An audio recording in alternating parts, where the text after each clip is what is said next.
Bismillahirrahmanirrahim. Ramadan sudah berlalu dari kita, dan sesuatu yang telah berlalu tidak mungkin akan kembali. Maka kita disuruh menatap masa depan. Dan orang yang cerdas adalah orang yang senantiasa mempersiapkan dirinya sebelum kematiannya. Dan di bulan Syawal ini banyak keutamaan yang Nabi SAW jelaskan kepada kita. Namun sebelumnya saya akan menjelaskan bulan Syawal dari sisi sejarah dulu. Banyak peristiwa yang berlaku di bulan Syawal. Yang pertama, menikahnya Nabi SAW dengan Sayyidah Aisyah radhiyallahu anha. Itu terjadi di bulan Syawal. Dan Aisyah radhiyallahu anha adalah wanita yang paling dicintai Nabi SAW. Sampai-sampai Amr bin As radhiyallahu anhu pernah bertanya kepada Nabi SAW, "Ya Rasulullah, siapakah wanita yang paling Anda cintai?" Maka Nabi SAW bersabda, "Aisyah. Aisyah adalah wanita yang paling saya cintai." Bahkan kecintaan Nabi SAW kepada Aisyah radhiyallahu anha membuat cemburu istri-istri yang lainnya, sampai mereka mengutus Fatimah untuk menanyakan perkara ini kepada Nabi SAW. Bahwa istri-istrinya mengadu karena Rasul lebih mencintai Aisyah dibandingkan istri-istri yang lainnya. Tapi Nabi SAW mengatakan, "Ya Aisyah, wahai Fatimah, apakah Anda mencintai ayahmu?" Maka Fatimah mengatakan, "Tentu, tidak ada yang lebih aku cintai dibandingkan dirimu." Maka Nabi SAW mengatakan, "Kalau begitu cintai orang yang aku cintai." Maksudnya Aisyah radhiyallahu anha. Tentu penyebabnya karena memang Nabi SAW tidak pernah didatangi Jibril dalam rangka menurunkan wahyu kecuali di kamar Aisyah radhiyallahu anha, dan tidak turun di kamar-kamar istri-istri yang lainnya. Itulah yang menjadikan Rasul sangat mencintai Aisyah radhiyallahu anha. Bahkan Imam Zuhri rahimahullahu ta'ala ketika menyebutkan tentang keistimewaan Aisyah radhiyallahu anha, beliau mengatakan, kalau seluruh wanita-wanita Arab dikumpulkan, kemudian dibandingkan ilmu mereka dengan ilmu Aisyah radhiyallahu anha, tentu ilmu Aisyah menjangkau seluruh ilmu wanita-wanita Arab. Artinya Aisyah radhiyallahu anha adalah wanita yang sangat spesial bagi Nabi SAW, sehingga Nabi SAW menikahi Aisyah radhiyallahu anha. Terlebih beliau adalah putri daripada Siddiqul Akbar, Abu Bakar Siddiq radhiyallahu anhu, satu-satunya laki-laki yang paling dicintai Nabi SAW setelah putrinya Aisyah radhiyallahu anha. Lah pernikahan Rasul dan Aisyah radhiyallahu anha itu terjadi di bulan Syawal. Kemudian yang kedua, Ghazwatu Bani Qunaiqah, perang melawan Bani Qunaiqah. Dan Bani Qunaiqah itu satu di antara 3 kabilah Yahudi. Di sana ada Bani Quraidah, di sana ada Bani Nadhir, dan di sana ada Bani Qunaiqah. Peristiwa perang Bani Qunaiqah ma'ruf. Ketika ada seorang wanita muslimah dilecehkan kehormatannya, disobek aurat oleh seorang Yahudi Bani Qunaiqah, sehingga bangkit seorang muslim kemudian membunuh dia. Akhirnya satu pasar Bani Qunaiqah membunuh seorang muslim ini. Artinya mereka sudah menggagalkan perjanjian mereka yang sudah dibangun sejak lama antara Rasul, orang-orang musyrik, dan orang-orang Yahudi di kota Madinah, sampai tercetuskan sebuah piagam yang disebut dengan Piagam Madinah. Lah karena orang-orang Bani Qunaiqah ini sudah merobek perjanjian itu, maka Nabi SAW menyerang Bani Qunaiqah, dan Bani Qunaiqah mengalami kekalahan, dan itu terjadi di bulan Syawal.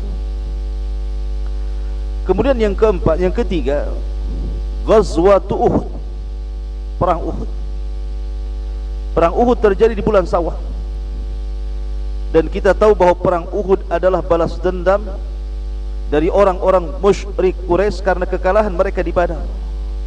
Sehingga bangkitlah Abi Sufyan yang ketika itu masih kufur, membawa pasukan besar, dan salah satu pemimpinnya adalah Khalid ibn Walid, dan ketika itu belum masuk Islam. Subhanallah. Wa tilkal ayyam nudawiluha bainan nas. Hari-hari itu terkadang diputarkan oleh Allah Azza wa Jalla, di mana seseorang itu terkadang senang, terkadang susah, terkadang menang, terkadang kalah. Nabi SAW mengalami kekalahan di perang Uhud. Tentu ada sebabnya. Bahkan ulama sejarah mengatakan sebenarnya perang Uhud itu hampir mirip dengan perang Badar, di mana para malaikat itu sebenarnya hendak menolong kaum muslimin di Uhud, tapi karena 40 pemanah yang diletakkan Rasul di Bukit Ainain, ketika itu Rasul bersabda, jangan beranjak dari tempat kalian sampai kusuruh. Tapi karena sebagian mereka tergoda dengan ghanimah harta rampasan perang, mereka pun turun dan mengindahkan apa yang harusnya mereka lakukan dari perintah Nabi SAW. Mereka tidak peduli dengan perintah Rasul karena tergiur dengan dunia ghanimah. Sebab itulah penyebab kekalahan. Makanya kenapa Nabi SAW mengatakan kelak di akhir zaman umat Islam yang mayoritas akan dikepung oleh umat-umat kafir yang minoritas. Salah satu penyebabnya adalah hubbud dunya wa karahiyatul maut, karena cinta dunia. Itu pula yang menyebabkan kekalahan di perang Uhud. Lah perang Uhud ini terjadi di bulan Syawal. Kemudian juga mati syahidnya Hamzah bin Abdul Muttalib. Hamzah bin Abdul Muttalib ma'ruf Asadullah, singa dari singa-singa Allah Subhanahu wa ta'ala. Dia mati syahid di bulan Syawal. Dan kita tahu bahwa ketika Hamzah ini masuk Islam, maka Islam semakin jaya, karena orang-orang kafir Quraisy siapa dan mengetahui siapa Hamzah itu, kedudukan mereka, kedudukan Hamzah di hadapan mereka, mereka paham. Makanya ketika Hamzah masuk Islam, menguatkan kaum muslimin, karena dia dikenal keberaniannya dan ketangguhan dalam perang. Tapi Allah Subhanahu wa ta'ala berkehendak lain. Hamzah kemudian meninggal mati syahid di tangan seorang budak namanya Wahsy. Dan Wahsy ini akhirnya masuk Islam. Kemudian dia merasa bersalah karena melihat kesedihan Nabi SAW apabila disebutkan tentang wafatnya Hamzah. Makanya dia ingin membalas kesedihan Rasul dengan kebahagiaannya. Sehingga di zaman Abu Bakar Siddiq radhiyallahu an, ketika Abu Bakar mau pasukan besar melawan Musailamah al-Kadzdzab, si nabi palsu itu, maka Wahsyilah pembunuh nabi palsu Musailamah al-Kadzdzab. Dulu dia membunuh orang yang paling dicintai Rasul, kemudian dia balas dengan membunuh orang yang paling dibenci Nabi SAW.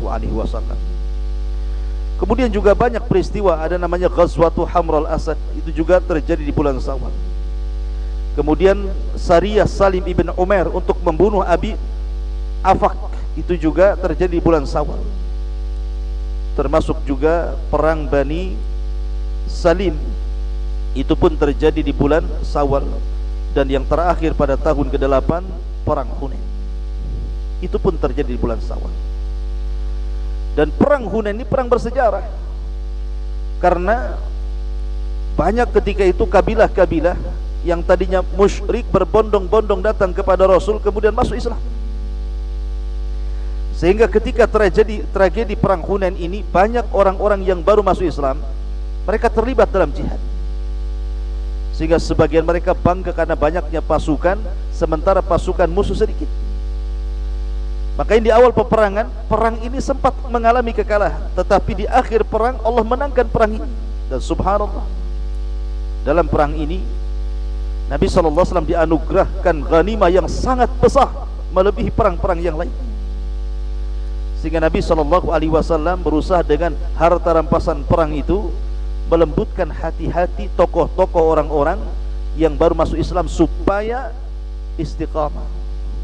Dan sebab perang ini pula lah muncul seorang tokoh yang kelak akan menjadi cikal bakal Khawarij. Siapa dia? Dzul Khuwaisirah. Muncul di sini ketika Nabi SAW membagi-bagikan ghanimah harta rampasan perang, dilebihkan kepada orang-orang yang mu'allafatu qulubihim, yang ingin dilembutkan hati-hati mereka, dan kebanyakan orang-orang berasal dari Mekah, orang-orang muhajirin. Maka Dzul Khuwaisirah tidak terima dan mengatakan, ya Muhammad i'dil, wahai Muhammad adilah dalam pembagian. Nabi sampai murka dan mengatakan, illam adil faman ya'dil, kalau aku tidak adil siapa yang lebih adil? Kemudian orang ini berlalu dan Rasul mengatakan, ingat, dari pundak orang ini akan muncul orang-orang semisal dia, yang meremehkan solat-solat kalian dibandingkan solat mereka, bacaan Quran kalian dibandingkan bacaan Quran mereka, tetapi mereka membaca Quran tidak sampai di tenggorokan mereka. Mereka melesat dari Islam seperti melesat anak panah di busurnya. Ma'asyiral muslimin yang dimuliakan Allah Azza wa Jalla, lah peristiwa-peristiwa ini terjadi di bulan Syawal. Adapun keistimewaan bulan Syawal sendiri, Nabi SAW bersabda dalam sebuah hadis yang dikeluarkan Imam Muslim, man shama Ramadan thumma atba'ahu sittan min Syawal kana kasiyami dahri. Barang siapa yang berpuasa Ramadan sebulan penuh, kemudian diikuti 6 hari bulan Syawal, maka seolah-olah dia berpuasa 1 tahun. Subhanallah. Ramadan hanya 29 hari atau mungkin digenapkan 30 hari. Tapi kalau anda ikuti dengan 6 hari bulan Syawal, berarti seolah-olah anda berpuasa tiap hari sampai 1 tahun, 12 bulan, bukan 1 bulan Ramadan saja. Oleh karena itulah maka saya nasihatkan, bulan Syawal ini cukup lama, 29 hari atau mungkin 30 hari. Kalau hanya mengambil 6 hari saja, artinya masih lebih banyak bulan Syawalnya. Maka jangan sia-siakan bulan Syawal ini untuk melengkapi bulan Ramadan, supaya kita mendapatkan pahala seolah-olah berpuasa setiap hari selama 1 tahun. Dan siapa yang kuat berpuasa setiap hari dalam 1 tahun? Tetapi Nabi SAW meringankan. Ada amalan-amalan yang ringan tapi pahalanya besar. Salah satunya puasa 6 hari di bulan Syawal, menggenapkan Ramadan, pahalanya sama dengan anda berpuasa selama 1 tahun.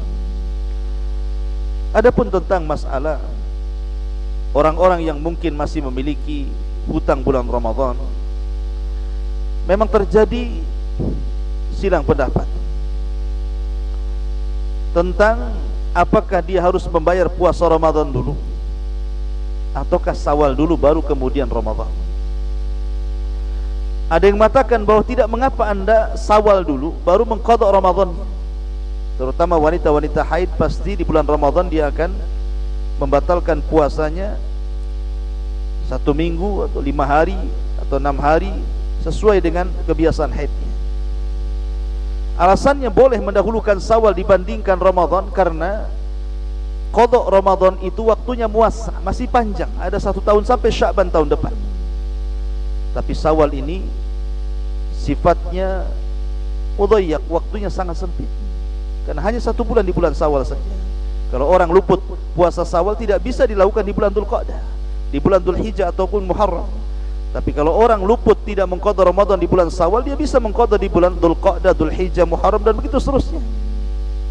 Sebagian ulama mengatakan boleh mendahulukan Syawal baru kemudian mengqadha Ramadan.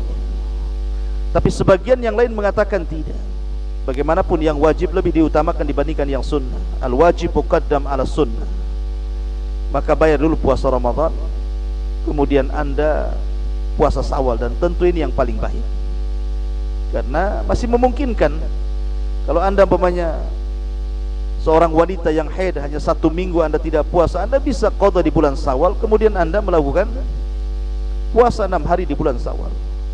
Tapi kalau karena waktunya terlalu mepet, maka dibolehkan Anda melakukan 6 hari puasa di bulan Syawal, kemudian baru mengqadha Ramadan sampai Sya'ban tahun depan. Inilah di antara keutamaan bulan Syawal yang disebutkan oleh para ulama. Dan Nabi SAW juga menyebutkan dalam sebuah hadis yang dikeluarkan oleh para ulama hadis, di antaranya dari sahabat Tamim Ad-Dari radhiyallahu anhu. Nabi SAW bersabda, "Awwalu ma yuhasabu bihi al-'abdu yaumal qiyamah salatuhu. Fa in akmalaha kutibat lahu nafilatan. Fa in lam yakun akmalaha qala Allah subhanahu li malaikatihi unzuru hal tajiduna li 'abdi min tatawwu'in fa akmilu biha ma dhayya'a min faridatihi thumma tu'khadul a'malu ala hasbi dhalik." Kata Nabi SAW, awal yang pertama kali dihisab seorang hamba pada hari kiamat adalah solat dulu. Solat yang pertama dihisab. Itu kalau urusan hak kita dengan Allah. Tapi kalau hak kita dengan hamba tentu urusan darah.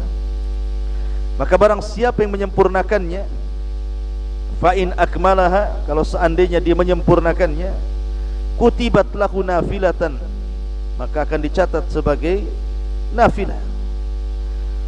Fa'illam yakun akmalaha, tetapi kalau seandainya kurang sempurna melaksanakan kewajiban itu, seandainya mungkin solatnya terkadang kurang khusyuk, mungkin solatnya terkadang ya malas-malas, maka Allah subhanahu wa ta'ala akan berfirman kepada para malaikatnya, lihatlah kepada hambaku ini, apakah dia banyak mengerjakan perkara-perkara sunnah, solat-solat sunnah, rawatib, ataupun puasa-puasa sunnah.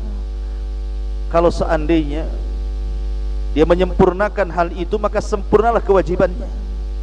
Tapi kalau seandainya dia melalaikannya, maka akan berkuranglah kewajibannya, dan itu akan dibalas sesuai dengan amalnya. Oleh karena itulah maka perkara-perkara sunnah ini bisa menyempurnakan yang wajib. Maka jangan sampai meninggalkan puasa 6 hari di bulan Syawal. Ma'asyiral muslimin yang dimuliakan Allah subhanahu wa ta'ala, adapun secara umum puasa sendiri adalah amalan yang luar biasa. Sampai-sampai Nabi SAW menyebutkan di sorga itu ada satu pintu khusus bagi orang-orang yang berpuasa. Kata Nabi SAW, "Inna fil jannati bab yuqalu lahu Rayyan." Di sorga itu ada satu pintu yang disebut dengan babur Rayyan, pintunya Rayyan. Yadkhulu minhu as-shaimuna yaumal qiyamah, di mana orang-orang yang ahli puasa akan masuk dari pintu ini. La yadkhulu minhu ahadun ghairahu. Adapun selain orang yang ahli puasa tidak mungkin masuk dari pintu ini. Makanya pintu ini akan diletakkan para penyeru dan mengatakan, "Aina shaimun, aina shaimun?" Di mana orang yang ahli puasa? Di mana orang yang ahli puasa? Fayaqumun, maka orang yang ahli puasa akan berdiri.